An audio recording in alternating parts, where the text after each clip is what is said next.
Hello! Si tu as déjà passé 30 minutes bloqué sur ton puzzle sans comprendre pourquoi, alors tu vas voir cette vidéo est faite pour toi. Parce que le problème, c'est pas ton niveau, c'est juste que tu fais sûrement certaines choses qui te ralentissent sans que tu te rendes compte. Donc aujourd'hui, je vais te montrer les erreurs invisibles que beaucoup de personnes font.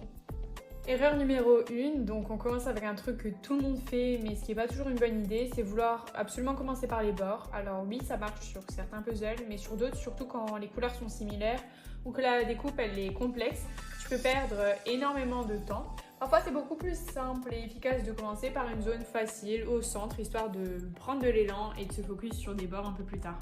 La deuxième erreur, c'est s'acharner. Tu vois une zone, tu dis je vais la finir.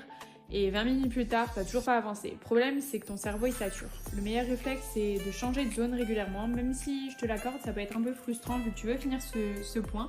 Tu laisses reposer, tu reviens plus tard et souvent, ça devient beaucoup plus simple. Tu verras. Ensuite, ça va être chercher une pièce précise. Ça, c'est un grand piège classique. Chercher une pièce bien précise. Tu vois exactement celle... tu passes 10 minutes à trouver le bon emplacement. Ça, c'est la meilleure stratégie, c'est peut-être de laisser et revenir plus tard. Parce que si tu tries pas aussi par forme, par couleur, tu vas avoir du mal à te repérer.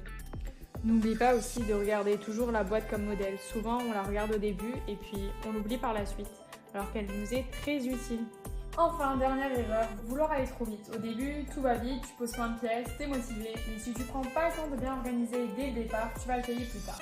Un bon départ, c'est souvent ce qui fait toute la différence sur la suite.